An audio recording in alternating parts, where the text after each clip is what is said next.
সাবধানো। দেখো বন্ধুরা, আমি আজকে আবার একটু লাল শাক রান্না করব। এখানে আমি কালো জিরে সম্বাদ দিয়েছি আর ছোলাগুলো আগে একটু দিয়ে নিলাম, ভিজিয়ে রেখেছিলাম, একটু দিয়ে নিলাম ছোলাগুলো। হ্যাঁ হ্যাঁ, লাল শাক দিয়ে। আর এইখানে আমি পেঁয়াজ আর লাল শাক কেটে ধুয়ে রেখে দিয়েছি। একটুখানি ভাজা ভাজা হলে তারপরে আমি দেব। আর এর মধ্যে দেব একটু পোস্ত, পোস্তটাও দিয়ে দিলাম। একটু অল্প আঁচটা কমিয়ে রেখেছি, কেন তাহলে ছোলাগুলো না ফাটবে, তার জন্য আঁচটা একটু কমিয়ে রেখেছি। এইবার আমি লাল শাকটা দিয়ে দেব। দেখো, লাল শাক আমার বড় মেয়ে খুব ভালো খায়, খুব ভালো খায় লাল শাক। ছোটবেলায় একদম ভাত লাল হয়ে যেত, ওর খুব ভালো লাগতো লাল শাক খেতে।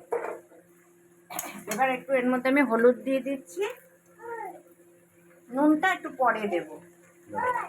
বন্ধুরা, এবার দুটো লঙ্কা দিয়ে দিচ্ছি, একটা চিড়ে দিয়েছি, একটা ভেঙে দিলাম। আর লঙ্কা, এই যে শাক ভাজার সঙ্গে লঙ্কা ভাজা হবে না, সেটা তো হয় না, ভালো লাগে না, তাই লঙ্কা ভাজাটা রেখে দিলাম। এবার একটু নাড়াচাড়া করে ঢেকে দেব। কিন্তু নুনটা এখন দেবো না, নুনটা একটু পরে দেবো। শাকে নুন জল উঠে যাবে তো, তার জন্য নুনটা এখন দেবো না। হ্যাঁ, রসুনও দিয়ে দিয়েছি, সম্বাদ দিয়ে দিয়েছি। এরপরে একটু হতে থাকুক, তোমরা দেখতে থাকো। দেখো বন্ধুরা, এই পর্যায়ে এসছে লাল শাকটা। হ্যাঁ, আরেকটু হবে, ব্যাস, তাহলে আরেকটু হলে নামিয়ে ফেলবো। দিয়ে আবার একটু নাড়াচাড়া করে নিচ্ছি। একটু মিষ্টি দিয়েছি, শাক তো একটু মিষ্টি না দিলে ভালো লাগে না। হ্যাঁ, আমার মা না দিত না, আমার বাবা ট্যাটাতো, দিতই না। একটু হোক, তিল দিয়ে নামাবো তো, তিল দিয়ে নামাবো। দেখো তোমরা, আমার শাকটা অনেকটা হয়ে এসছে, এবার একটু তিল দিয়ে দিচ্ছি। আমার কর্তার তিলটা এখন খুব পছন্দ হয়েছে, ওই যে মুখে পড়লে পটপট করে, ওই জন্য খুব ভালো লাগে ওনার। স্বাদও ভালো লাগে। তাহলে এবার তিল দিয়ে একটু নাড়াচাড়া করবো আর একটু খানিকক্ষণ। এই দেখো, অনেকে ভাবে যে আমি মনে হয়তো লঙ্কা, এই তেল মশলা খুব দেই, কিন্তু আমরা কিন্তু তেল মশলা খুব কম খাই, খুব কম খাই।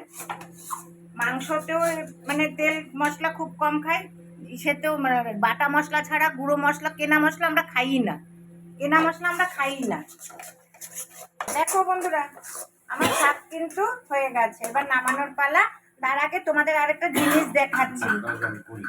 দেখো আমি মশলা কিভাবে, আমার কর্তা কিনে, আমরাও কিনে নিয়ে আসে, যে শুকনো লঙ্কা এনেছি, ধনিয়া, এই দেখো সাদা জিরা, দেখো এই যে হিং নিয়ে এসছি, দেখো হিঙের গুঁড়ো আনতাম, এখন আমি কর্তাকে বলে দিয়েছি বড় বাজারে, বড় বাজারে এই যে দেখো কাঁচা হিং, মানে জানবাজার থেকে হিং নিয়ে এসছে। দেখো এলাচ, লবঙ্গ, তারপরে এখানে আছে জায়ফল, জয়িত্রী, সব একসঙ্গে মিক্স করা। এগুলো এনে আমি ঘরে মানে একটুখানি তেলে নিয়ে, কড়াইতে তেলে নিয়ে, তারপরে আমি এগুলোকে মশলা তৈরি করি, বুঝেছো?